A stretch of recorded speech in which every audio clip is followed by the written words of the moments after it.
네, 오늘 아침에 새로 들어온 소식들도 살펴보겠습니다. 지난해 9월에 북한이 해킹을 해서 한미연합군의 작전 계획이 유출이 됐다는 보도가 있었고요. 미국 국방부가 관련해서 입장을 냈습니다. 보도국 취재기자 연결해서 알아보겠습니다.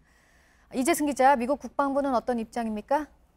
네, 미국 국방부는 북한에 의한 한미연합군의 기밀이 유출됐다는 의혹에 대해서 보도 내용은 알고 있다면서도 북한의 해킹 여부는 보안사항이라고 밝혔습니다.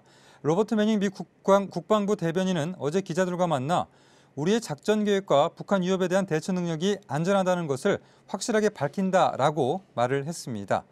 앞서 더불어민주당 이철희 의원은 지난해 9월에 국방통합데이터센터가 북한인 추정 해커에게 뚫렸을 당시에 한미연합군이 작성한 작전계획 501, 이른바 김정은 참수작전 계획 등이 유출됐다라고 주장을 한 바가 있습니다.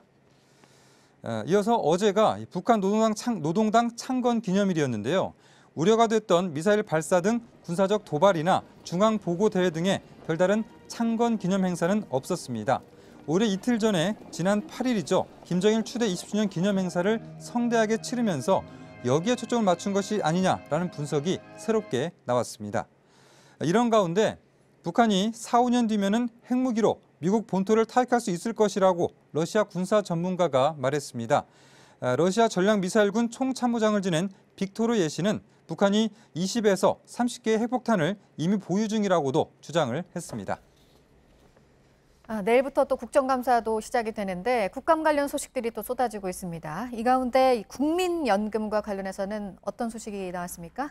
네, 올해 국민연금 신규 수급자가 받는 월 수령액은 평균 52만 원으로 최저생활비의 절반 정도에 불과한 것으로 나타났습니다.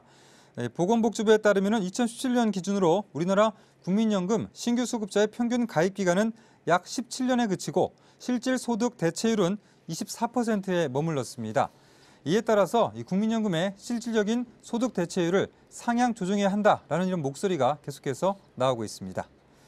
이어서 전통시장 살리자는 온누리 상품권이 대기업 프랜차이즈에서 유통되고 있는 것으로 나타났습니다. 전국 온누리 상품권 가맹점에서 대기업 프랜차이즈 매장은 427곳에 달하는데요. 중소벤처기업부는 해당 매장은 전통시장 내에 있는 프랜차이즈라고 설명하고 있지만 온누리 상품권이 프랜차이즈 매장에서 대량 유통되는 것은 납득하기 어렵다라는 이런 지적이 나오고 있습니다. 지금까지 보도국에서 JTBC 이재승입니다.